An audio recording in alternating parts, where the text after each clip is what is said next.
Sing of Zambia, proud and free, land of work and joy in unity, victors in the struggle for the right. We've won freedom's fight, oh, and strong and free. Africa is our motherland, fashioned with and blessed by God's good hands. Let us all people join as one, brothers under the sun, oh, and strong and free. One kingdom, one nation is our pride. Dignity and peace is Zambia's cry. Like a noble eagle in its flight, Zambia, praise to thee, oh, one, strong and free. Praise be to God. Praise be. The sovereign nation, Zambia, free men we stand under the flag of the land. Zambia, praise to thee, oh, one, strong and free.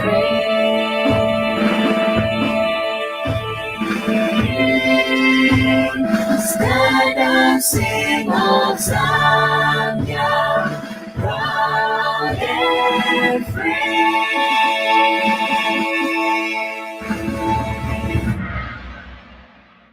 Beautiful.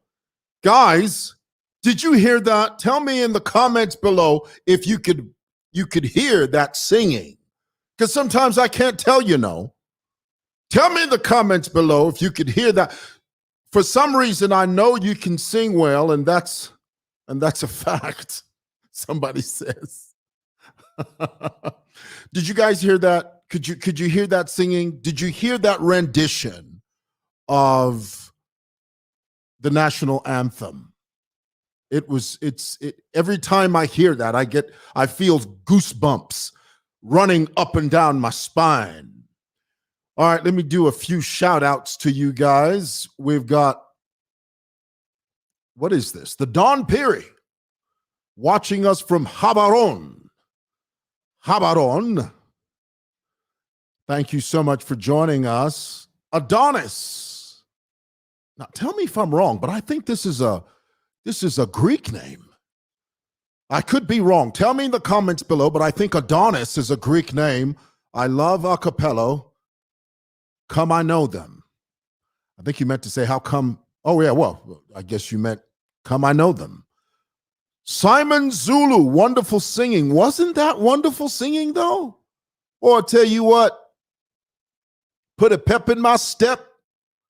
Spread a smile across my face, boy. Let me tell you now. Somebody says here, I was literally shivering. That was perfect. Wasn't it perfect, though? Thank you. Guys, thank you for joining me for a few moments this afternoon. I'm in my office, and have you noticed I'm not wearing a white shirt? Because many of you tell me this. You say, no, well, why do you always wear that shit? Is it a uniform? What is it? Tell us. So that we know. Well, I'm donning a different shirt today. And did I tell you guys my mother went to Dubai a few weeks ago? She came back and she brought me back this shirt. Isn't this cute? I like it. It's cute. Thank you, Mother. Bless you. Guys, today I'd like to talk to you about something very serious. As many of you know, a few days ago, Dr. Kambwili was on social media, and he had a few choice words to say about what's going on politically in this country. And so today, for a few moments, I want to talk to you about Dr. Kambwile's Tribal Talk. Let me preface this little delivery and address to you by, first of all, telling you or asking you, are you familiar with this date here? January the 20th, 2009. Tell me in the comments below if you know the significance of this date. Tell me now, those of you that are watching me all the way from whether you're in Chipata, whether you're in Mazabuga, whether you're in Shangombo, Okuchinsali, Kwakasomo, whether you are in Twapia, Kundola, Kukopala. Tell me if you know the significance of this date. Go ahead, tell me. This is a very important date in world history, especially as it regards Black people. It's a very important day. Some of you instantly recognize this date. Others of you have to Google, which I totally understand. Do you realize, do you know how exponentially smart you are when you're with your cell phone? When you're Googling, you're smarter with your phone than without it. Okay? So I'm asking you if, boom, there you go, Othello Romeo got it. Othello Romeo, God bless you.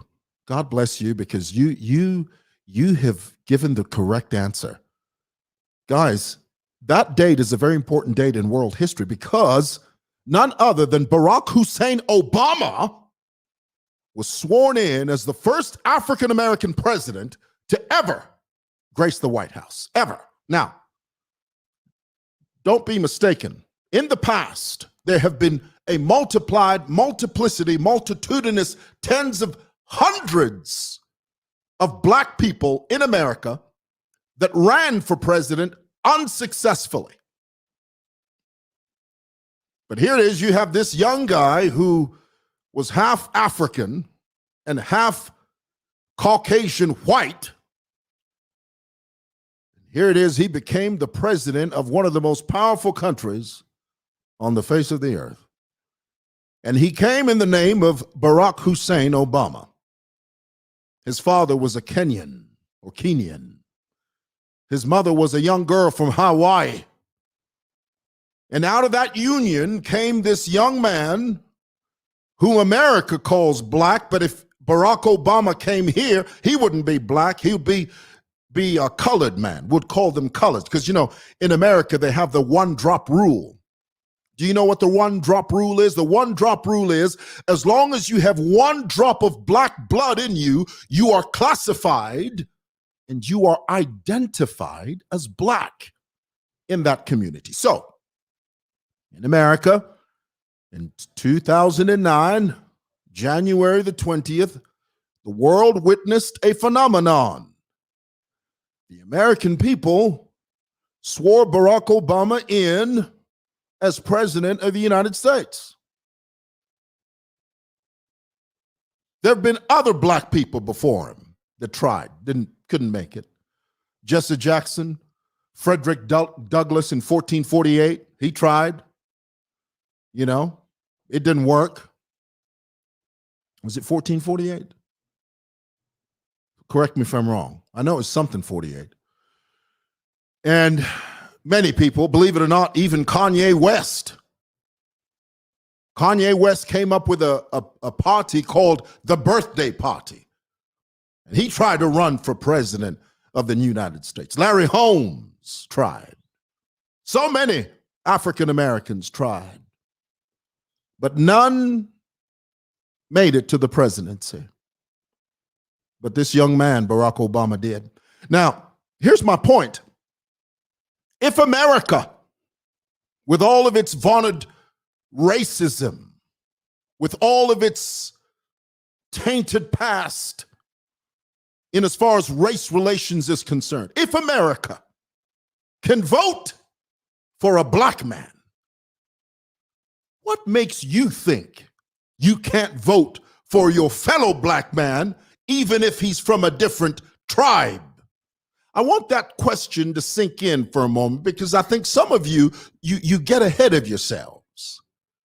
Some of you ride high on the saddle and you've got this aura of self-righteousness about you. But sometimes those are the questions you need to ask yourself.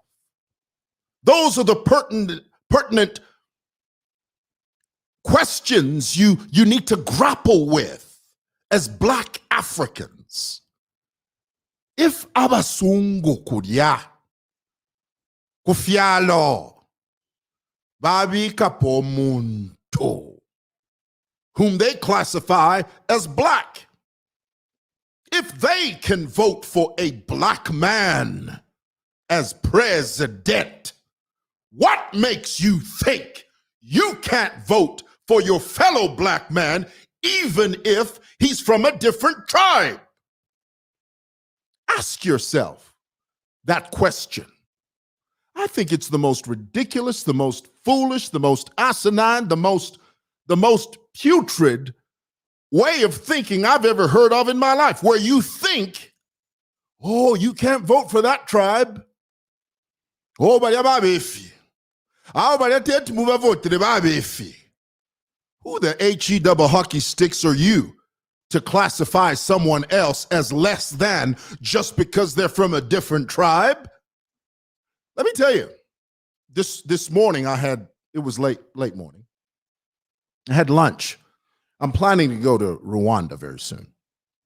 And I had lunch with some dear, wonderful people from Rwanda. And we were talking about Rwanda's history. Do you know that the root of the Rwandan genocide is found in its history? Rwanda in the past, before the Belgians showed up, Rwanda was a kingship. It was like a monarchy. It was ruled over and presided over by a king. And the people of Rwanda were one. There were no tribes, there were no divisions, but the Belgians showed up and then they classified people. They put them in groups. You're a bigger tribe, you're a better tribe. Your tribe looks like this. Divide and conquer. And here it is. Many years later, you had the Rwandan genocide, where the Hutus started killing the Tutsis because of some jamoke who went on radio and started talking about how these Tutsis are cockroaches. They are bottom feeders. They're moochers. They're less than. They're not as good as we are. And so we have to do everything within our power to eradicate this planet of these people called Hutus. And my friends in Rwanda, they told me the most horrible, horrifying stories. One of the guys there that I had lunch with today said to me, Mr. Mwewa, during that period, I was a little boy, but I remember that horror. And he said to me, it was as if the devil himself came down and resided in the hearts of the people of Rwanda. He said, husbands were killing their Tutsi wives just because they were Tutsi. Fathers would kill their children. If a Hutu man married a Tutsi woman and together they had children, the children that looked like the mother, this is a true story. I mean, this is stuff that you think is only made up in Hollywood, but oh, it happened.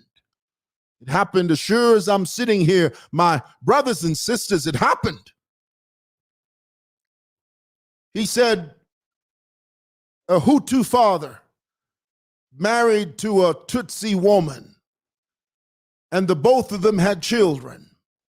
During the genocide, the Hutu father would kill his children that looked like the wife, but he would spare the children that looked like him. The deep-rooted evil seed of racism planted into the hearts of a people. And they went on a rampage and killed, multiplied, multiplicity of multitudinous tens of their own people. Same color, different tribe, but the same people. Isn't that strange?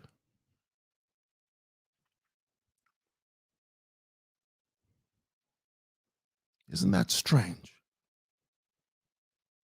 That you would kill your own fellow citizen simply because they're from a different tribe, and you would kill them and feel justified in doing so. Do you see how insidious it is when we begin to talk about tribe? See, here in Zambia, it's all fun and games.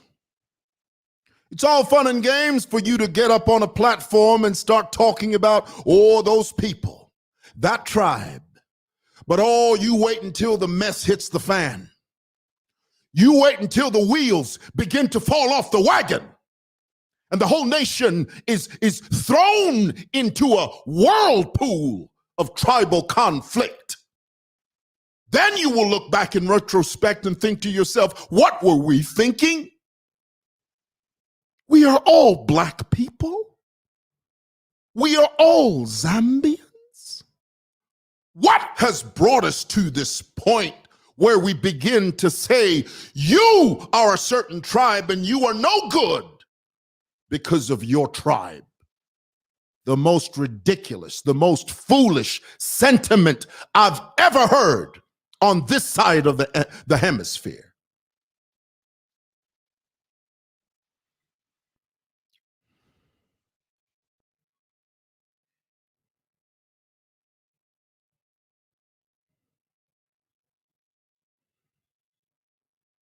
Be careful what you say. You political leaders, you politicians, and you know who you are, don't take our country for granted. Don't take this peace that we so-called enjoy for granted. You're prancing around, tiptoeing through the tulips, talking tribal talk, and you think that you're doing the right thing. You're pulling a trigger.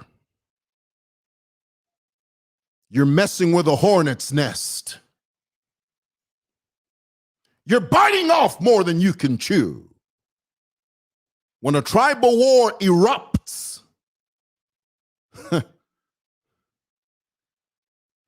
you will not be able to contain it. And you will only have yourselves to blame. So here's my admonition to all of you that are in this tribal talk. Understand this, and I know what I'm going to say is controversial. Many of you don't like it, but I'm going to say it anyway. And it's this. It's very rudimentary. What I'm going to say to you is very basic. Everybody knows this. My 4-year-old nephew knows this. My wife and I, we teach our kids this all the time. You should teach your kids this. You see this here country? This country we call Zambia? Yeah, we got different tribes and stuff, but ultimately, we're all Black. Boom. Let that sizzle in your spirit. Doesn't that just mess you up? Doesn't that just rattle your chain? Doesn't that yank your chain? Doesn't that ruffle your feathers when you begin to understand and realize that when the dust settles and when the dew dries, ooh, baby, we're all Black. I'm Black just like you. You are Black just like me. So why in the HE double hockey sticks would you even think of categorizing me as less than simply because I'm not part of your tribe? I'm part of your country. Would that help? Does that sort of help when you know that we're both Zambians? Is that clearer for you? Let me shift gears a little bit because this is something that bothers me as well. You know, we talk about tribalism, and tribalism is horrible. It has no place in our society. It doesn't. And that's the truth. I know people say, there are lots of people that come on and they say that. They say, no, we are all one, we are equal. Tribes shouldn't, they are not a factor. But deep down in their hearts, they know. Wrong. We're all black. Now, here's the thing that I don't like. I don't like this. I came across this information. It really bothered me. And I must share it with you. There's an element of tribalism in Zambia, but there's a bigger element of racism within our own culture. Let me explain. Now, guys, I know this is going to be really bad, but hey, it's the truth, man. I mean, sorry. No, let me change that. I'm not apologizing for it. I'm not saying sorry.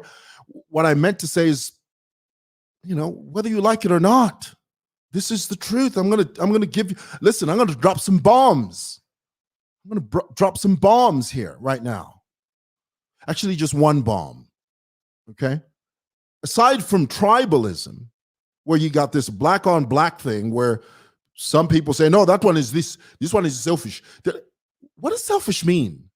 What the heck does that mean? He's black.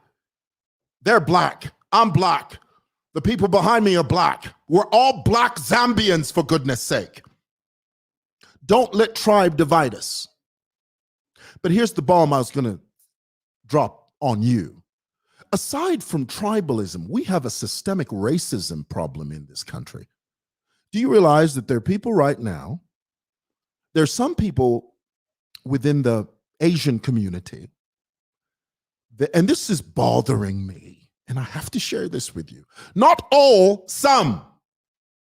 There's some people within the Asian community that are Zambians. They were born here.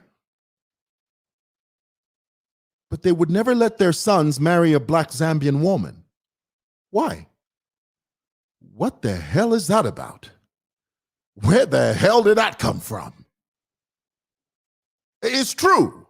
Within certain sects, and get my point, aside from the tribalism we experience in this country, where one tribe says to another, I'm better than you, or you're not as good as I am, or you have a certain trait that I don't like, and the trait that you possess because you are a certain tribe. There's that element, but then there's another sinister, insidious element of racism right under our noses.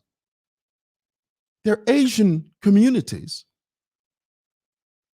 that would never tolerate their son, much less their daughter, God forbid, marry a black Zambian.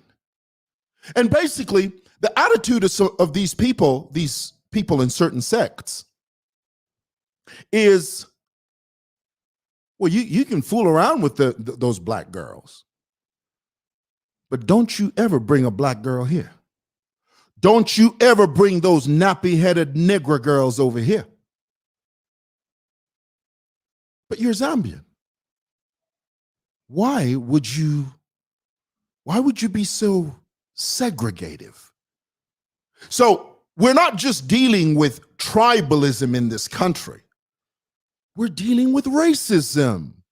There are people that will not tolerate. Now, guys, here's the thing. I'm not saying that marriage is the be all and end all, but I am using it as an example. You got certain people running around this country that have been born here. They're a different color from we are, but they are Zambians. But oh, they would never tolerate their son or their daughter to be married to a black African. Don't you bring those nappy-headed Negro girls over here. That's basically what they say. I hope Facebook doesn't flag me down for that. Mark, please don't. Mark, hear my heart. I'm trying to use that as an example. Don't flag my page down for saying that. Listen, as horrible as that sounds, it's a reality. And we shouldn't live like that. Don't bring those nappy-headed Negro girls over here. Why? You're Zambian. They're Zambian. So what?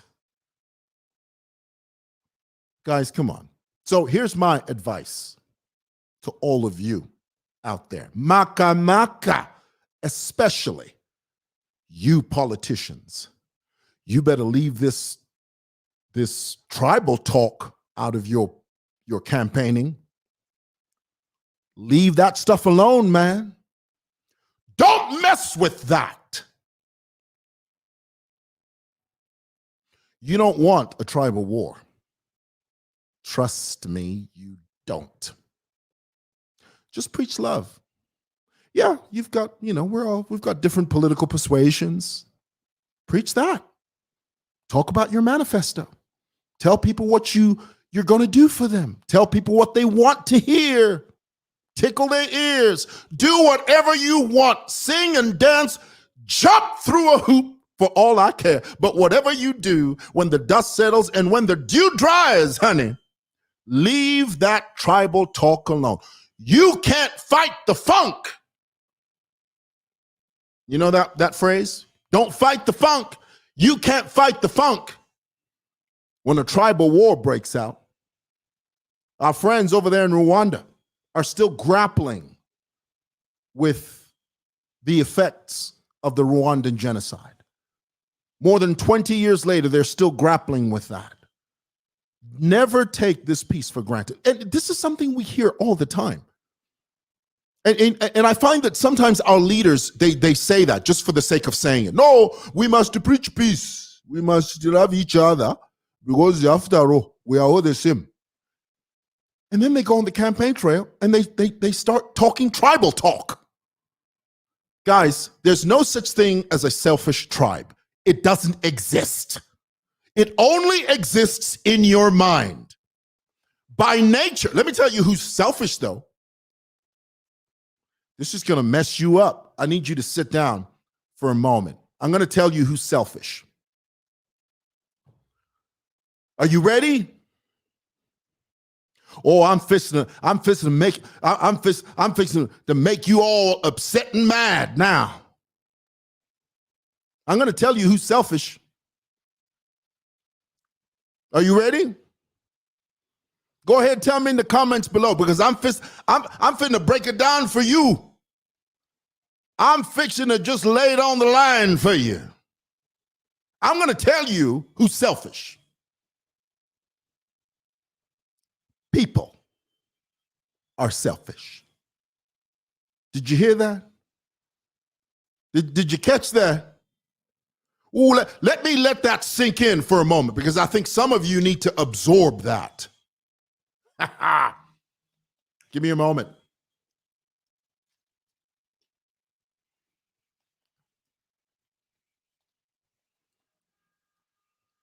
People are selfish. You know what? The word of God says the heart of man is desperately wicked. Ain't nothing in there about tribe. The word of God doesn't say so-and-so is desperately wicked. The Bible doesn't say that tribe over there is desperately wicked. It doesn't say, oh, those people over there, you better watch those people over there. They're as selfish as all get out. The word of God doesn't say any of that. It just says the heart of man. And it uses the word man as a generic word. Man, mankind, Homo sapiens. The heart of the Homo sapien is desperately wicked. So basically, Here, let me break it down for you. Basically, it doesn't matter who you're talking about. Because man is in a fallen state, by nature, he's selfish. So how then can you relegate a noun or a verb to a certain group of people? How do you do that and justify yourself in doing so? They are selfish? They are this way? Oh, really? Who's they? Who's they? Oh, you mean the human race is that way? Yeah. If you say that, I agree. But you are foolish. You are dumber than a box of hammers. If you think for one moment that the word selfish is relegated to a certain group or a tribe of people. They are selfish? Who are they? What you mean to say is mankind is selfish. Human beings are selfish. Homo sapiens are selfish. Period. Full stop. But then if you're going to use that, the campaign tool, then you don't know what the hell you're talking about. Boom.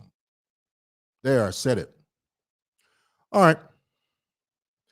I've been talking for 31 minutes. Unbelievable. Thank you so much for listening. God bless. I'm not taking phone calls because I'm busy. I've got a Zoom call with some people in about an hour.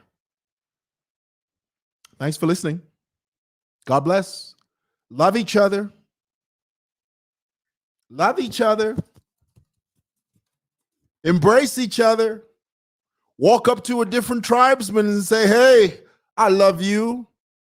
I love you because you're a Zambian. I love you because you are black. I love you. I love you. We may have different political persuasions, but oh Lord, I love you. I love you. And if you and I don't agree politically, then let us agree to disagree. But when the dust settles and when the dew dries, I love you. That's it. And for my Asian brothers and sisters, you that are Zambian, you that can't stand to see your son or your daughter marry a black Zambian, you guys need God. I'm not kidding you. You need to throw yourself at the foot of the cross or something, honey, because I'm telling you right now, you better get rid of that attitude. It's got no place in 2021. How dare you say, well, don't ever bring them nappy-headed Negro girls over here. Come on, guys. All right. God bless. Bye.